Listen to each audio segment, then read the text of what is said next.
Thank you. Ani, bonsoir, and good evening, and welcome to our regular council meeting. I'd like to begin the meeting by acknowledging that we are in the traditional territory of the Anishinaabe peoples in the Robinson-Huron Treaty area and wish to recognize the neighboring community of Dokis First Nations. While we meet today, I would like to take a moment to acknowledge the importance of the lands which we call home. We do this to reaffirm our commitment and responsibility in improving relationships between our own understanding of local Indigenous peoples and their culture. From coast to coast, we acknowledge the ancestral and unceded territory of all the Inuit, Métis, and First Nations people that call this land home. And with that, I need a resolution to adopt the agenda. Renee and Dean, all those in favor? Thank you. Any disclosure of pecuniary interest tonight? Seeing none. Tonight we have a delegation from BrokerLink, and it's time to renew our municipal insurance. And Samantha is here to tell us the bad news, so I'll turn it over to Samantha. Good evening. I think it's going to be a good news presentation this evening. I'm hoping so. First of all, just want to wish good evening to your worship staff, members of council. For those of you I haven't had the pleasure of meeting yet, my name is Samantha Elliott. I am the broker/account executive for the municipality of French River. I represent BrokerLink Insurance, formerly Rive Insurance. Just a quick note on who I am. I am a REBO licensed broker. I have specialized in public sector and large not-for-profit classes of business since I got my start in the industry over 10 years ago now, give or take a couple mat leaves. I hold my Canadian Accredited Insurance Broker designation, along with a certificate in municipal risk management through Conestoga College and a Bachelor of Arts degree from Nipissing University. Thank you very much for the opportunity to present the municipality's 2025 Municipal Insurance Program renewal terms this evening. Terms are, of course, provided in partnership with your insurer, Intact Public Entities. The municipality's insurance portfolio is made up of the main municipal insurance package, as well as it's supplemented by volunteer firefighters accident coverage, which we have placed through VFIS insurance, and cyber insurance, which we have placed through CFC. The reason for having those two policies placed outside of the program is mainly just that these are very niche products. So we have them placed with markets who specialize in these products, and they're just able to offer superior and more cost-effective coverage than what's offered by IPE as part of the main program. I am happy to report that the terms, as well as the premium for both the volunteer firefighters accident coverage, as well as the cyber insurance, are unchanged from last term. So same coverages, same premium. So as such, I will be speaking primarily to that main Intact municipal insurance program this evening, which of course includes your liability, property, auto, and excess liability policies.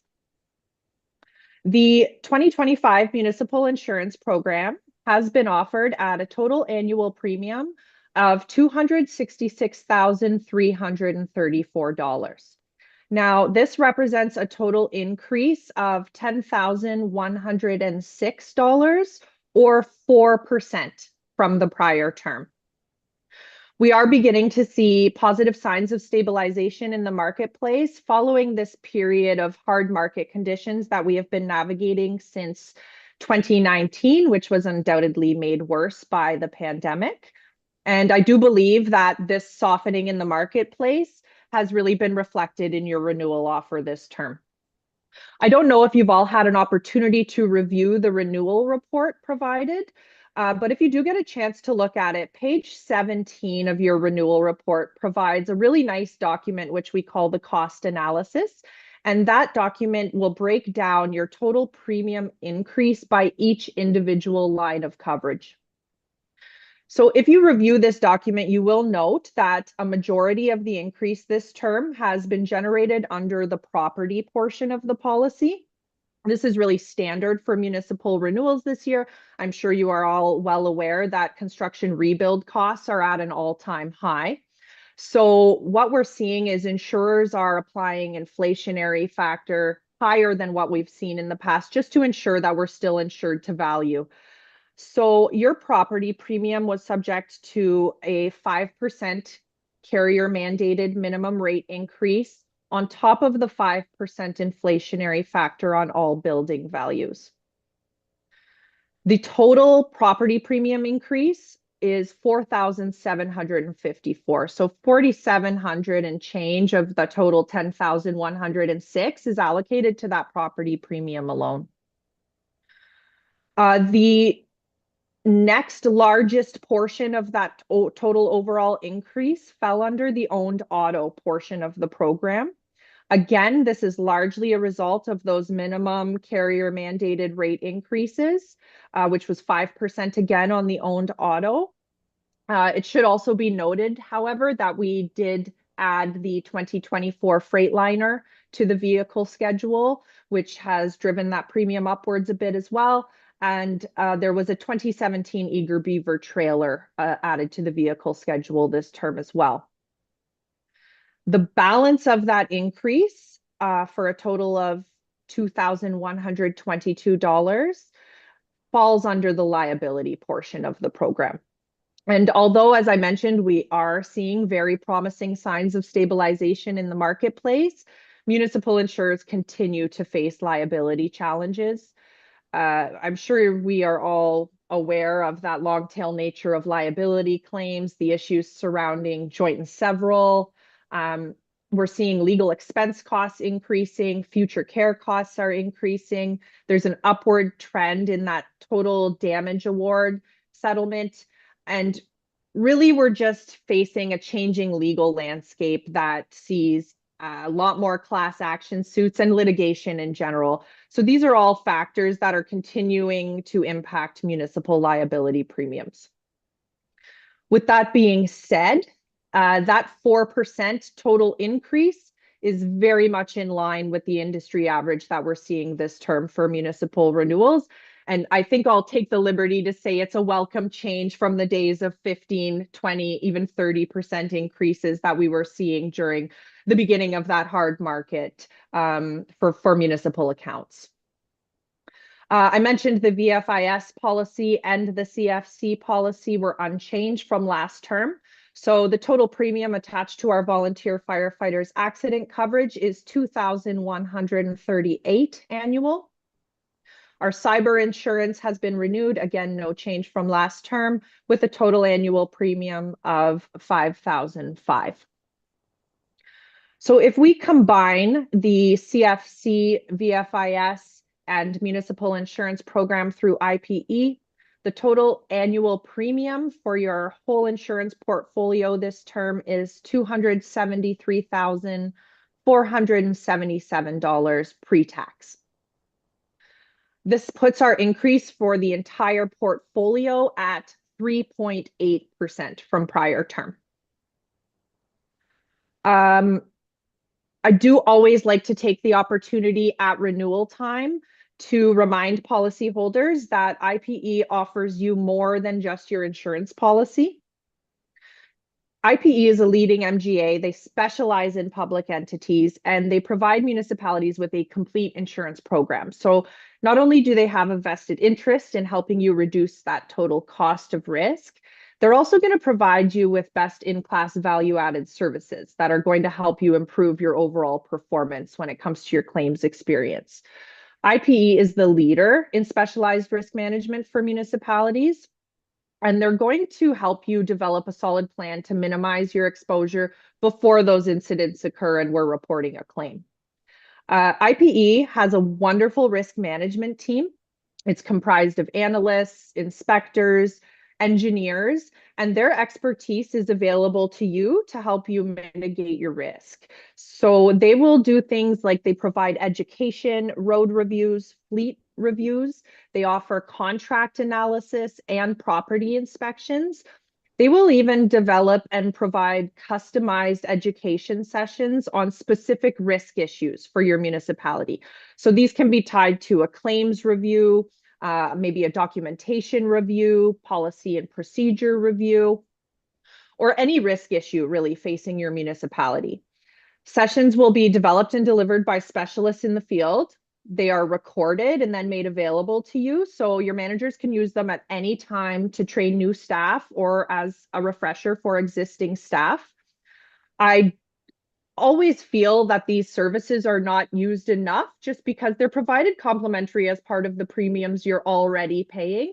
And I think it's a really good idea to take advantage of these risk management services where we can. We do know that excellent risk management is the most effective tool that we have available to us when it comes to offsetting those municipal insurance premium increases. I feel like this was really short and sweet, but I didn't want to take too much of your time tonight. I know usually it comes down to that bottom line, dollars and cents. So I've mostly spoken to our premium increase, but of course, any questions in terms of coverage or these value-added services, I am always available to you. And I'd just like to open it up for questions at this point. Does any member of council have any questions? No, you're all okay. Thank you so much. It's nice to hear that our insurance is going, well, not nice to hear it's going up, but it's nice to hear that it's not finally down to the single digit numbers compared to what we've had to endure over the last few years. So I thank you very much. And you're more than welcome to stay on the meeting, or you can do, you can say ta-ta and we'll see you later next year around this time with a number that's much lower than the 4%. How is that? I always do my best, but no promises that I can't keep. I wouldn't want to be a liar, but thank you very much for your time. I really appreciate the opportunity to present and not just be a name on the policy, be a face for members of council and staff that are always so wonderful to work with. So thanks again for your time. And I'll wish you all a great evening. I'll probably hang out for a little bit, but maybe not the whole meeting. Okay, that sounds great. That sounds great. So the next item on the agenda is the mayor's annual address. It's something that I have done since I've become mayor. Oh, what? We have a resolution to approve the increase? Oh, we do too. I just want to get to my part. I know, I know. All right, I need Just 1 minute. Just one more minute. Okay, I need a mover and a seconder, Bob and Roger. So it is moved and seconded. Be it resolved that council approves a municipal insurance program renewal with BrokerLink Inc. for a 1-year term period from January 15th, 2025 to January 15th, 2026 in the amount of $273,477 plus applicable taxes. Thank you. All those in favor? Boy, the hands are going up very slow. I have my choice. I know. All right, so now we get to this part, which is my annual review. So while I was preparing this year's year in review, I started with an outline, and I quickly realized that it's been the busiest year that I've ever seen since I've been on council. So it's no wonder that at the end of 2024, staff and council members were feeling pretty exhausted. And I'm not sure if I should apologize or say a huge thank you to all of you. But for a small community like ours, the successes are truly exceptional. I couldn't be prouder of our achievements and the incredible work that our staff do for all of us. So as I go through 2024, just sit back, relax, take it all in, because it's a bit long. Okay, we've been busy. So in February, we hosted an open house that drew over 100 seniors eager to learn about the much anticipated development of our affordable housing project. Construction officially began in the spring with a celebratory sod turning ceremony to mark this exciting milestone. Once completed, this 30-unit facility will provide independent living accommodation tailored to the unique needs of our seniors, ensuring affordable and accessible housing options within French River. To support the project's success, a new non-for-profit board was established to oversee its development and operations. The board has created subcommittees focused on critical aspects such as drafting written materials, including tenants application, processes, and manual. A dedicated construction committee meets regularly to receive updates and to ensure that the project stays on track. Thanks to careful planning and hard work of all involved, we are pleased to report that the construction is both on schedule and on budget. This initiative represents a significant step forward for our municipality, reinforcing our commitment to the community's well-being. By providing affordable, high-quality housing for seniors, we are addressing a pressing need while fostering a sense of belonging and independence for some of our most valued residents. Last spring, the municipality embarked on an exciting journey to develop the community visioning plan. Through a series of community focus groups and a comprehensive survey, we gathered valuable insights directly from our residents. This process provided a unique opportunity to listen to the voices of our community and understand their hopes and their priorities. After months of thoughtful collaboration and analysis, Council's comprehensive document, Council proudly adopted the Community Visioning Plan 2428, a comprehensive document that will guide all municipal activities, including the annual budget.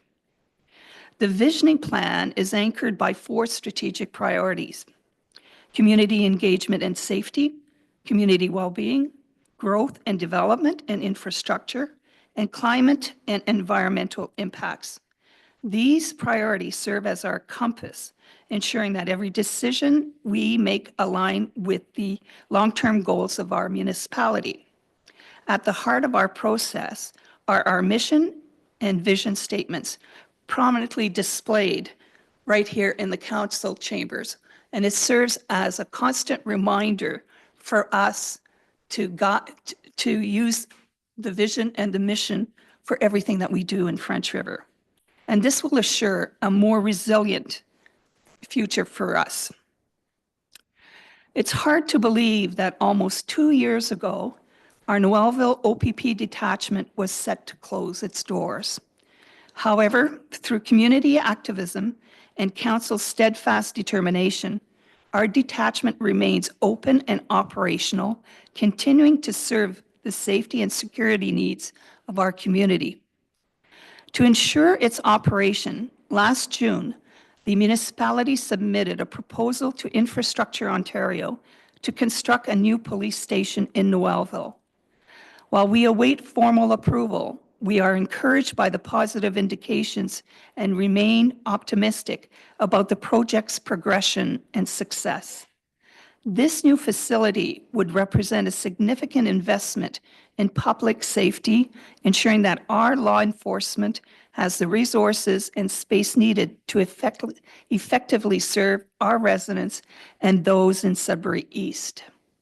Additionally, what was known as CPAC is now transitioning into a full OPP Police Detachment Board. This has brought significant changes and responsibilities for the 4 municipalities.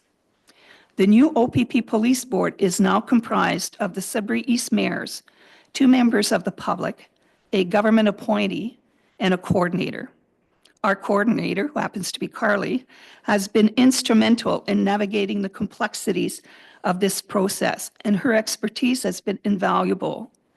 Board members are now required to undertake extensive preparation, including completing 6 mandatory courses, passing police checks, developing codes of conduct, processes for appointments, and a yearly budget, which now includes an additional $10,000 expenses for each of the municipalities.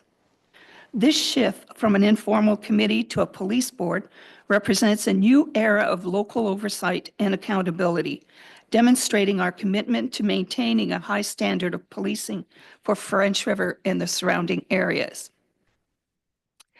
The decisions regarding waste management have been the most challenging issue for council to address. It was marked by passionate and differing viewpoints from all sides. Council members approached this matter with a shared commitment to the community's best interests, even when their position diverged. As presented in my 2023 year in review report, the extensive background laid by our staff was key. Through their research, analysis, and presentation, ensured that council had the information needed to make a decision. This allowed us to navigate a complex and emotional issue with a clear understanding of the options and their potential impact. After months of deliberation and respectful debate, a final decision was reached in last winter. Though the journey was not easy, it underscores the importance of collaboration in addressing issues that affects us all. The decision represented a significant step forward in managing our municipality's waste in a way that balances environmental responsibility, community needs, and long-term sustainability. It's also important to acknowledge that in 2024, we faced numerous challenges with the curbside recycling program, all stemming from issues with our contractor. Despite these difficulties, our staff have worked tirelessly to mitigate the impacts, and we recognize how frustrating this has been for them and for the community at large. That said, the reduction in recycling material going into our landfill has been significant, extending the landfill's lifespan, and that's a major benefit for our community. This coming April, the provincial government is expected to transition the recycling program to the producers, and we are hopeful that the new contractor will deliver improved services. Our Environmental Services Department will provide more information to the residents in the coming months. In December 2023, Domtar and Espanola officially closed its doors, significantly impacting our two major lumber mills, which rely on them for shipping wood chip and byproduct waste. We worked with the mill owners to prepare materials outlining potential solutions, which we wanted to present to the minister. Despite numerous requests for a meeting in January and February of 2024, it was only through FONUM's effort that we managed to secure a brief meeting with Minister Smith. While he appeared interested in our proposal, he directed us to work with his policy advisor. Subsequent attempts to meet with the advisor went unanswered. At AMO in August, we joined West Nipissing's delegation to meet with the assistant minister, where again we presented our position. While we were invited to request further meetings, our follow-ups received no response. This issue remains a significant challenge for these two key employers, and unfortunately, a viable solution has yet to be found. Hang on a sec. Once again, Mother Nature tested our resilience in the spring as flooding affected some of our most vulnerable areas, including Bakers Bay, Woolsey Bay, and other shorelines in our community. Although the impact was less severe than the devastating floods of 2019, the rising waters prompted the activation of our Community Emergencies Control Group Committee, which is led by our fire chief. Public works staff and volunteer firefighters worked tirelessly to mitigate the effects of the flooding, deploying every available resource to protect affected areas and assist residents. As the waters continued to rise, our fire chief reached out to Emergency Management Ontario for additional support, resulting in the deployment of Team Rubicon Canada. This veteran-led group of 12 volunteers arrived within 48 hours and immediately got to work. Over the course of a week, they focused on sandbagging critical areas to prevent further damage and safeguard vulnerable properties. The collaboration between the local teams and Team Rubicon Canada exemplifies the power of community and partnership in overcoming adversity. We extend our heartfelt gratitude again to everyone who contributed to protecting our community during these challenging times. In 2023, and after numerous meetings with the Trout Lake Association, Council retained the services of Hutchin Environmental Sciences Limited to conduct a comprehensive lakeshore capacity assessment of Trout Lake.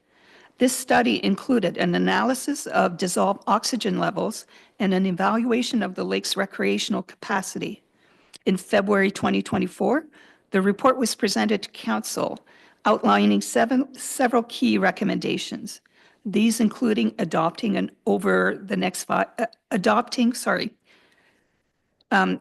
a conservative approach to developing additional waterfront lots over the next 5 years, implementing regular water quality monitoring, and updating the assessment every 5 years. By embracing these recommendations, Council reaffirms its commitment to preserving the long-term health of Trout Lake. The need for the services from our food bank continues to grow, compounded by the reduction of food supplies. In response, we explored alternative funding sources, including various programs offered by United Way. Through these efforts, we successfully secured a $50,000 grant, enabling us to purchase essential food items and ensuring that no child goes hungry. Each school in our area received $5,000, which can be used to address special requests, such as purchasing food for their breakfast programs, boots, jackets, and other necessity. Additionally, we benefited from United Way's Ready for School program, which assisted 3 families from our community. This program provided children with clothing, school supplies, and other essential. United Way also supported us through their Tampon Tuesday campaign, supplying our food bank with feminine hygiene products, infant diapers, adult incontinence items, and much more. Together, these initiatives saved the food bank tens of thousands of dollars and allowed us to meet the needs of our community. We continue to deeply thank Dr. Jacinthe Lapam, who continues to generously provide rent-free space for the food bank. And again, this year, we received an incredible donation from Global Medics Canada. Thanks to Rock and Kevin, who traveled to Mississauga, they brought back 4,000 pounds of rice, lentils, and other nutritious staples. A heartfelt thank you goes out to all the volunteers who work at the food bank, including the French River Rapids, who dedicate their time and energy to serving those in need. In the spring, Council approved a request from the Ministry of Transportation, MTO as we know them, to conduct a traffic and speed study survey on Highway 64. The study focused on 2 key areas: the stretch from the entrance of Albin off Highway 69 to Dee Dee's Diner, and the section from Hull Road to past Joe Chantana Park. This initiative was driven by numerous community concerns about speeding, particularly by trucks on these stretches of highway. In Albin, the residents highlighted the safety risks for pedestrians and especially for children boarding school buses. Many hope to see the speed limit reduced from 60 kilometers to 50 to enhance safety. In Noelville, 2 areas of concern were identified. The first was the entrance to Jean's Home Hardware, where the current speed limit is 80 kilometers. The second was the stretch between the beer, liquor, cannabis stores and Joe Chantana Park. Council's request was to lower the speed from 80 to 60 between Hull Road and Jean's Home Hardware, and to extend the 50-kilometer zone to Joe Chantana Park. MTO conducted the study and concluded that the existing speeds were appropriate. We were not pleased, but moving forward, it is essential for the municipality to continue advocating for increased OPP enforcement in these areas to address ongoing safety concerns. 2024 was filled with engaging and successful events that brought our community together. Events like the Family Baseball Tournament, the Family Hockey Tournament continue to draw thousands of people in our community, providing opportunities for family reunions and meaningful interactions between council, staff, and residents. Seniors Month in June recognized 3 outstanding seniors with a lunch served by our volunteer firefighters, OPP officers, paramedics, and of course, all our council members. We celebrated our 25th Canada Day as a municipality with a day of reflection honoring past council members and enjoying musical entertainment, a barbecue, kids' activities, and ending with an exceptional fireworks display. Helping Hands, sponsored and coordinated by Châteauneuf Lumber, was once again a tremendous success. Thanks to their efforts, Joe Châteauneuf Park now boasts a real washroom with flushing toilets and sinks, real sinks, and the lasting benefit for residents and visitors alike. In 2024, also, the Wally-Lamondin Park underwent remarkable improvements thanks to the generosity of the Canada Foundation. An accessible path was constructed connecting the parking lot to the beach, along with the installation of one of the largest swings I've ever seen in my life. The Canada Foundation continued support for our beach is invaluable. And just before Christmas, the municipality received their largest donation yet of $28,500, for which we truly are grateful. This contribution will be used to build permanent washroom with sinks and flushing toilets to further enhance the park for everyone to enjoy. The holiday train drew its largest crowd ever, with about 500 attendees. Buses were provided, staff provided over 15 gallons of hot chocolate, and generous donations of food and funds were made for the Christmas Basket program. Our gratitude goes out to our volunteer firefighters, the OPP, and our paramedic because they ensured we all had a safe evening. Other highlights in December included our new Christmas tree lighting, organized by our Recreation Committee, and the Volunteer Appreciation Evening, which honored all community volunteers in a well-received new format. The year wrapped up with the Parade of Lights, thanks to Châteauneuf Lumber, and Jason and his team went over and above and Call of Duty and created this amazing municipal float. One memorable highlight was having MCTV anchor and personality Ian Campbell, who happens to be here tonight, join us at the municipal float. Having never experienced a drive-by parade, he jumped right in there enthusiastically and handed out candy and adding to the festive atmosphere. The library continues to be a cornerstone of our community, offering an incredible range of programs and activities that enrich the lives of the residents of all ages. This year, the library secured a grant to organize various activities for seniors. Highlights included the intergenerational barbecue, trips to the casino and Bala for their Cranberry Festival, a charcuterie board workshop, a Diamond Dot Christmas card workshop, and an upcoming Valentine's Day dance. Beyond programming for seniors, the library remains the hub for families and young learners. Extensive March break and summer programs keep children engaged and entertained with creative and educational activities. Book clubs, a lively carnival day, and even a pumpkin carving events offered something for everyone, building a sense of community and fostering a love of learning. The library's dedication to providing diverse and inclusive programming ensured that it remains an essential resource for all residents, enhancing the quality of life and strengthening the bonds within our community. It's hard to believe that a year has come and gone with the passing of our short-term rental bylaw, doing it backwards. Our bylaw officers and fire department were kept busy with licensing and inspection.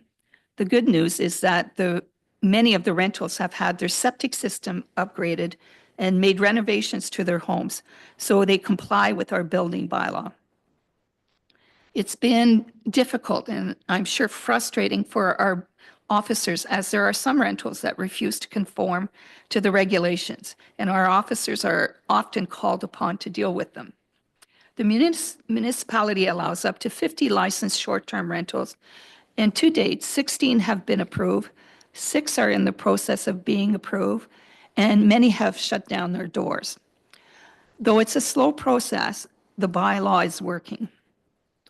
We embarked on celebrating the municipality's 25th anniversary, and it became clear that we lacked a historical record capturing the rich history of our community. Recognizing the importance of preserving this legacy, we needed to create some sort of time capsule. Many of the municipal historical facts are ingrained in Councillor Dean Wensborn's remarkable institutional memory. It's all stuck in there. So after discussion with staff, we decided that a project of this significance required a professional touch. Enter MCTV's anchor and personality, Ian Campbell, whose enthusiasm for the idea led him to secure approval from MCTV to take on this project. Not only did the network release Ian to work with us, but also generously agreed to produce the entire documentary at no cost to the municipality, which is truly an incredible gesture. Interviews were conducted over the summer and fall featuring Dean and other community leaders and business owners. MCTV's producer and videographer, Alex Lamotte, I think he's still here. Did you go? Oh, there you are. I thought you were here. Captured extensive footage complemented by countless photos that highlights the municipality's journey. The project is now near completion and we expect the final product to be ready in the upcoming weeks. Yeah, okay, good. Plans are underway for a premiere event. However, tonight we do have a little snippet of it that we would like to show you. And just it's a tease. Just bear with, I'm not allowed to touch buttons, so I leave it to the professional.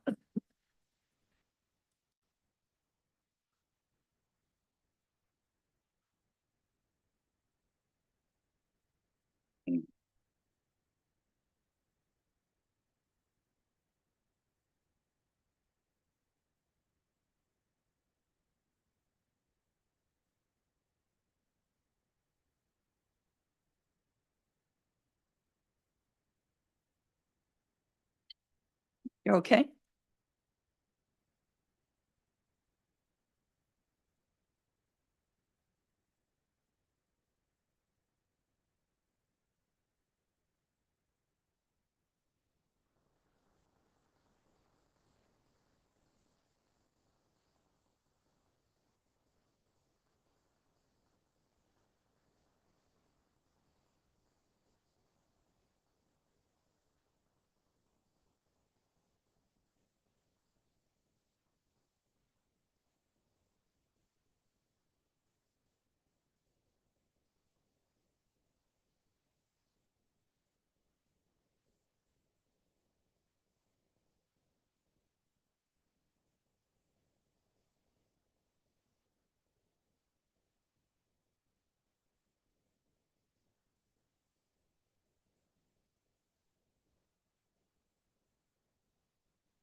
Yeah, very nice. And this is just a little tease because the documentary is about 15 minutes long. So we are looking forward to the premiere of it. And, a heartfelt thank you goes out to MCTV, to Alex, and to Ian for bringing this vision to life. So thank you very much.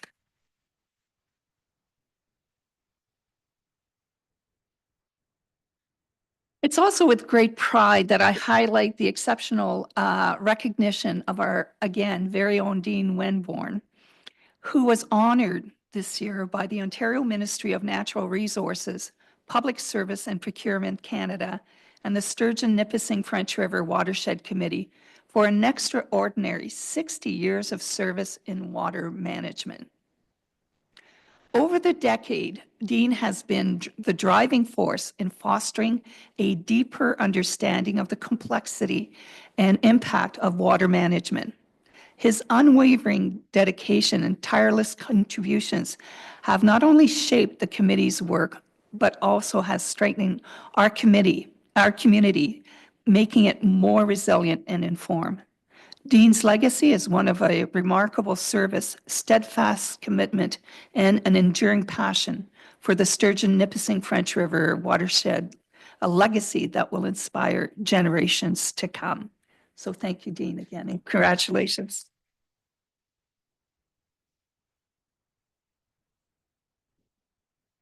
At the end of 2024, we had some great news. Council approved a zoning bylaw amendment for approximately 41 acres of property in Albin, located at the junction of highways 69 and 64. The highway amendment reclassified the land as a special highway industrial commercial zone, allowing for the construction of two significant buildings, a one-story approximately 50,000 square foot warehouse and a one-story approximately 130,000 square foot dry industry building. This development is an exciting opportunity for French River, as it's expected to create over 150 jobs and spur construction of dozens of new homes. And tonight we are really privileged to have the proponent here. Mr. Grossi is here, and I would like you to step to the podium and maybe say a few words about this wonderful project that you are bringing to French River and the impact. Press the button. Well, thank you very much, Madam Mayor, members of council, and all your staff and all your team has done a phenomenal job in achieving the rezoning that we were hoping for. And this was not the first chosen site, but became to be one of the first chosen site after investigating other areas. I think that this investment that is going to be proposed to be constructed, this building, this infrastructure, which is going to house basically straight manufacturing, okay, and storage area, will have an employment effect in the area of about 140 to 160 people in the final phase. And that creates an endeavor and an enrichment for the area. I'll drive by this area here almost 2 times a week. So I always liked this area. As you know, my friend, we tried to do this one more time before, about 15 years ago or so, with some power generation, biomass, and it got turned down. So anyway, hopeful that this time we'll succeed. And never give hope up in this area, Madam Mayor, and good people that you have around you, thank God. And again, I would like to thank every one of you, especially Matt, your CEO, Mark, and Matt, your planner, which has done a great job. Okay, and the fire chief as well. Thank you very much. And all of you guys. We're very proud. The Grossi Group is very proud to be part of this community, and I'm sure it is not going to end here. There is other good stuff in a bag that we're going to be announcing later on. So one thing at a time will give us where we want to go, and hopefully that this will bring a 2025 prosperous for everybody in the area. And I'm very happy that the council and the team has chosen to create this nice residence for the young guys. Very soon I'll be in the same boat, so I don't know what to say, but thank you very much. You guys are very thoughtful and very pleasant and have showed actually all of us how to do business, basically. I'd like to thank you again and hopefully that we succeed together. Thanks a million. Thank you. And we will succeed together. Finally, even with all these projects, we continue to deliver a balanced budget. It's thanks to our Treasury Department and every managerial staff that keeps our, as council, expectations in check. And they never present to us a wish list that's unattainable. And for that, I'm appreciative. This overview is certainly not complete by any means, but I can tell you that our municipality is growing and thriving. I'm grateful for 2024 for many reasons. First and foremost, I am grateful for the continued support and expertise we receive from our staff. They are the gems of our community. I am grateful to council as they work hard for the well-being of all of our residents. And finally, I'm grateful for the numerous projects we accomplished in 2024 and for the exciting year that lays ahead of us. As always, it's an honor and a privilege for me to serve as your mayor, and I look forward to all the remarkable projects that we will achieve in 2025.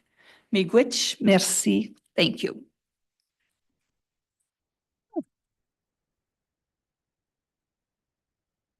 Thank you. Sorry it was long. Not really. Yeah. So let's go back. We have a few things to do for the rest of the council meeting. So we need, we forgot to do it, or I forgot to do it in December, but every year we elect a deputy mayor. So I will open up the nominations for deputy mayor. Oh, Bob? Thank you, Madam Mayor, and what a great job you did. I got to start with that. I was looking forward for it, and you didn't disappoint. Oh, thank you. I would like to put René Carrier's name forward. Okay, everybody's seconding, okay. Any other nominations? I'll ask a second time, any other nominations? And the third and final time, any nominations for deputy mayor? René, do you accept? Yes, I do. Thank you. All right, congratulations. Another year together. All right, we don't have a finance report. What? You do have a motion for finance? Oh, deputy mayor. You know, sorry, I'm really not that off, okay? I'm really not that off. It's okay, I will remind you. Okay. So you did get a mover and seconder? Yeah, I did get a mover seconder. yeah. That council appoints Councillor René Carrier as deputy mayor for the year 2025. Thank you. Now it's official. All those in favor? Sorry, I'm just whipping through this. All right, so we have a quarterly report, Public Works Department, in your package. And does anybody have any questions for? No? All right, and then you have your quarterly report for environmental services. I believe, Mark, you wanted to say something? Yeah, thank you, Madam, through you, Madam Mayor. I just wanted to highlight the ongoing projects and tasks that the environmental services is working on. In Kevin's absence, who had to be at the council meeting in St. Charles today, is we continue working towards our environmental assessment for the expansion of our landfill. And with comments that have been received from the ministry officials, they were requesting additional information in regards to species at risk, natural heritage information, which we didn't have in our consultancy, XP didn't have. So we're moving forward with an environmental assessment and an additional study to require that information to provide to the ministry. That should be completed over the spring, and our final submission for the expansion of the landfill should be submitted by July of 2025. I just wanted to be transparent and bring council and the public up to date on the project.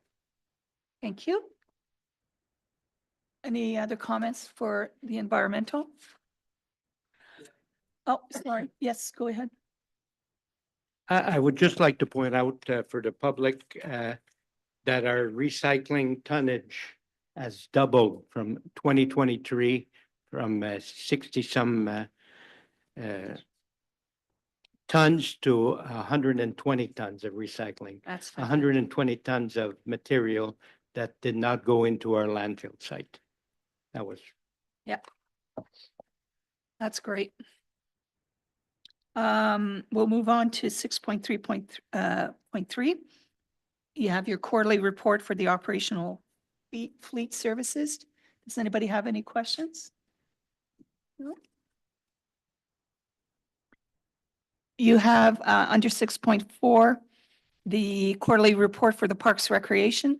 Any questions on those? Reports are pretty clear. Okay, we do have 6.5, our emergency and protection services. You have your quarterly report. If you have any questions, I just wanted to comment, Rock, I know the last 48 hours have been very difficult for you and for our volunteer firefighters with the 2 structural fires and also the accident during the night last night. So please let our volunteer firefighters know that council we're thinking of them, and we're thinking of the people who lost their homes as well. We also have under protection services, we have a resolution to award the purchase of a new SUV fire truck. And you're going to speak to it, Rock? Yes, I will. Thank you, Madam Mayor. This is the replacement of car 1, our fire truck, which is the pickup truck. The objective is to provide council with information directing the fire chief to replace car 1 fire pickup truck. The background, during the 2025 deliberation, the CEO presented information to council regarding replacement of car 1 pickup truck. At this time, it was noticed that this truck would be transferred to the bylaw department, which is they have an aging 2012 Ford F-150 truck with significant, structural deterioration of the frame, box, side panels, as well as mechanical issues, which the repairs would be over $5,000. Analysis, the current car 1 fire pickup truck has a life cycle of 8 to 10 years under the NFPA standards, which is the automotive fire apparatus. The solution is being proposed to replace car 1 pickup truck with the purchase of a new car 1 SUV and transfer the old car 1 pickup trucks to the bylaw department, which includes the removal of all emergency lights and the decals and repurpose to the bylaw department. Budget implications. The purchase of the SUV fire truck will be capitalized in the 2025 capital budget. The total time to build the SUV will take about 16 weeks from purchase order being issued. The SUV fire truck would be amortized over a 10-year period. The price of the SUV fire truck is $155,000 plus applicable taxes. The reassigned fire pickup truck bylaw department is priced at $9,000, which includes the removal of all emergency lights, removal of all fire department logos, and installation of amber lights and new black wrap for the bylaw department. To the total cost on $164,000 plus applicable taxes. The municipality will be purchasing through the Cooperative Purchasing Initiative under the Ontario Ministry of Government Services will provide a cost savings on the standard list price. The successful vendor for this fire truck is Leggett Chevrolet Buick GMC Limited. The SUV fire pickup truck will be financed with the reserves as set aside for vehicles. Interdepartmental impact. The current fire pickup truck will be replaced and reassigned to the bylaw department. Conclusion. It is recommended that Leggett Chevrolet, Buick, and GMC Limited be awarded the purchase of the SUV fire truck in the amount of $164,000 plus applicable taxes. Any questions? Any questions? Yep. Not so much a question, but I know that the amount of kilometers that the fire department puts on a yearly basis. And I'm thinking amortizing the truck over a 10-year period of time. I think that's like, we're pushing it, right? I don't, like a normal vehicle after, if you can get 7, maybe 8 years out of a vehicle at a, I do that's have quite a bit. Excuse me, through Go Madam ahead. Mayor, I do keep very good records of the maintenance of the vehicles, and we're gonna continue that. And we're gonna add some more maintenance to it, and we're gonna continue with our standards with the NFPA standards to 8 to 10 years, depending on the wear and tear. Okay. Yes, Mark. Mark? Through you, Madam Mayor, we're also undertaking an undercoating program with all of our fleet beginning this year, so that should extend the life expectancy of the vehicle as well. Any other Thank you. questions or comments? So we need a mover and a seconder to approve the purchase of the fire truck. Dean and Dave? It is moved and seconded. Be it resolved that council awards the purchase of the SUV fire truck to Legat Chevrolet Buick GMC Limited in the amount of $164,961.35 plus applicable taxes. Thank you. All those in favor? Thank you. We'll move on to, there's no report for building and planning. In your package, you have correspondence. You have a letter from the Ministry of Municipal Affairs and Housing regarding the code of conduct. That's for information. And I need a resolution to adopt the items contained in the consent agenda. Willie and Renee?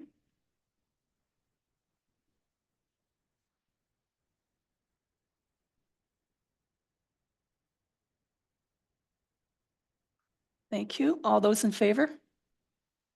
Thank you. There are no notices of motion. Announcement and inquiries. We'll start with Renee today. Well, Happy New Year to everybody. It was a busy holiday season. I know the Rod and Gun held their hockey tournament. They did very well. I believe they raised over $7,000 for the Rod and Gun Club. So that was nice to see. They are hosting their annual fishing derby this weekend coming up. So that will be, hopefully they have a lot of ice and there's not too much snow, and hopefully the weather will hold up for them and they'll have a beautiful day out there. The Rapids are back on the ice. Yes. So I believe there's a few games happening this weekend. One game happening this weekend. So Roger helped me out with that one. Other than that, that's about it. I have a health unit meeting tomorrow and a FNM meeting on Sunday. So I'll be reporting on that next time around. Thank you. Dave? I don't have that much to say other than the holidays were pretty busy. It was nice to have the Christmas tree lighting ceremony. That was a very good idea. It wasn't huge this time, but I expect that it'll grow as people hear about it. The holiday train, as always, the drive-through parade was amazing. The lineup was, this year I actually participated in the parade instead of being at the float, and the lineup was very long, which is nice to see. A lot of people participated. And Happy New Year to everybody. That's it. Thank you. Dean? Well, I will repeat that comment about Happy New Year to everyone. And the Christmas season for our family was very enjoyable. We had pretty well everybody with us for the big dinner, and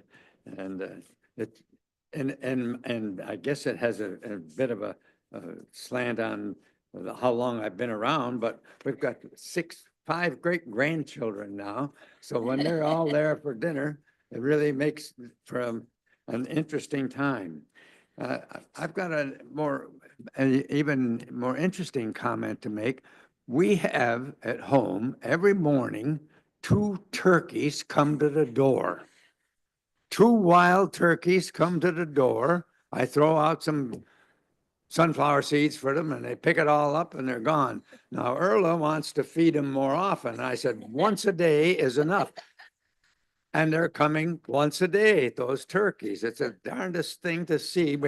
I mean, never did I think that living here in French River, that I would have 2 wild turkeys at the kitchen door every morning. So on that note, I think that I've said enough. Thank you, Mr. Madam Mayor. And I'd make one more comment. I thought your report was pretty comprehensive, pretty good and encouraging for all of us. And I think probably even for our members of the community who were here listening in on this, we accomplished a lot in the last year. And I think that I think we can be grateful that we did it and did it well and did it with good health, and all our people are still here with us. And on that note, take over. Thank you, Dean. Most people get a dog or a cat as a pet, not wild turkeys, by the way. Willie. I'd like to wish everyone a happy new year as well, and I can't really add much more to that. Bob? Yes, Roger, here goes Bob. Myself also, Happy New Year, bonne heureuse année to everyone. And I just hope that everyone, and hearing Dean, had the best holiday season possible. I know I had. Just to throw it back at you, Dean, with our kids and our 12 grandkids, the house was full. I would also like to thank all the people in our municipality, the town sites, the road, that took the time to decorate their house for the season. There was so many beautiful houses all around.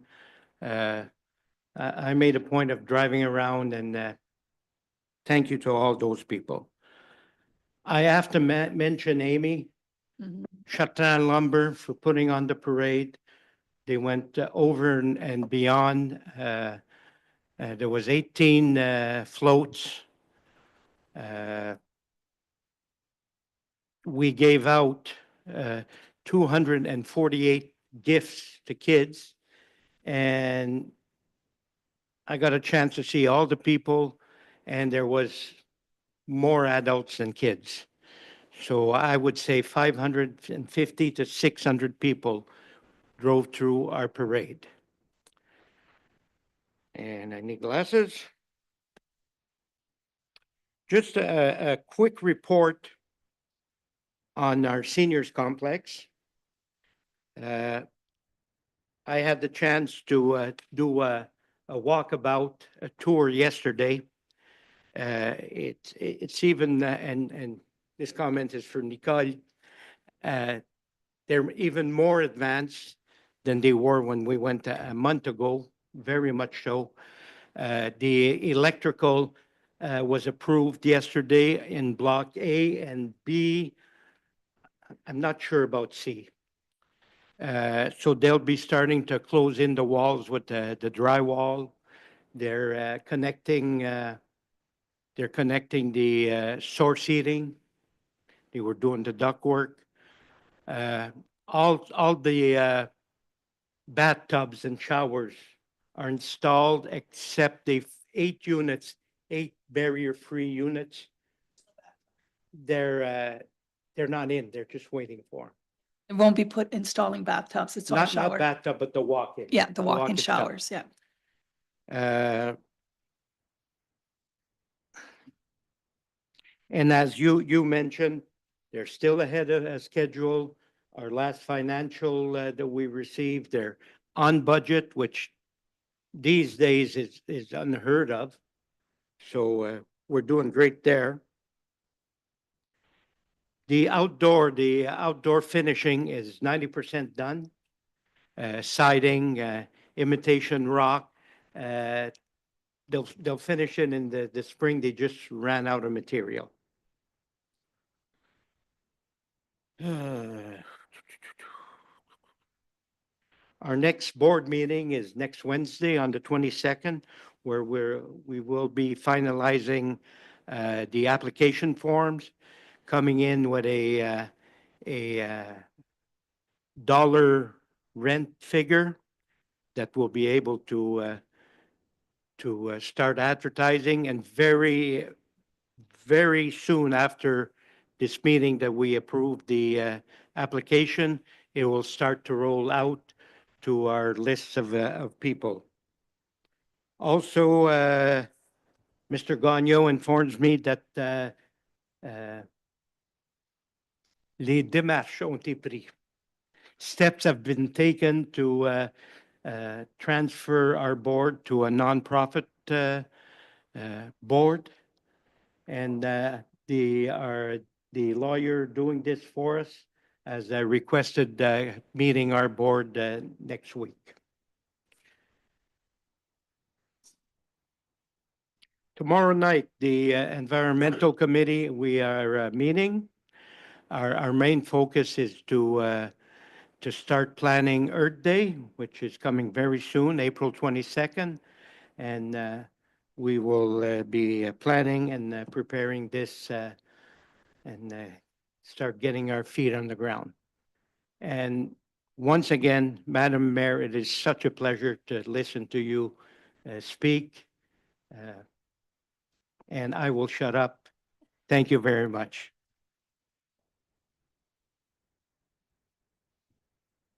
Happy New Year, everybody. As mentioned by our mayor earlier, 2024 was very, very busy. We had many events. And I have to say that these events don't just happen. They're done by volunteers, our staff, our council. And when I say there's a lot of hours put in, and they were very successful. What I've noticed over the last few years, whatever event we've had, our numbers are going up as far as attendance, which is a plus. It means that that French River love what we do for them and for ourselves. It's a great family time. So again, our staff, thank you. Council, mayor, thank you. And that's all I have for today. Thank you. Thank you. Well, I have the best part because at this time, people probably don't realize, but I thought it was today, but it's next week. It's Dean's 93rd birthday. And we want to wish you a happy birthday. And we do have, after I close the meeting, we'll sing happy birthday to you. And then there's cake over there for you and 93 candles for you to blow. Oh, I just love him. Bad enough to get this old without having to be brought to my attention. At your age, Dean, you should be bragging about it. Not trying to hide it, but bragging about it. So I will end that there. There is no closed session, and I need a resolution to adopt the confirmation bylaw. Willie and Dave, all those in favor? And I need a resolution to adjourn so that we can go and have some cake with Dean. Roger and Renee, all those in favor? Thank you. And thank you very much, all the people that have come here, at the group of Anmar, for being present and being here to announce this exciting new development here, and MCTV for, you lasted all meeting. Wow, I'm impressed. Anyway, thank you. Let's have some cake. We'll sing happy birthday in just a few seconds.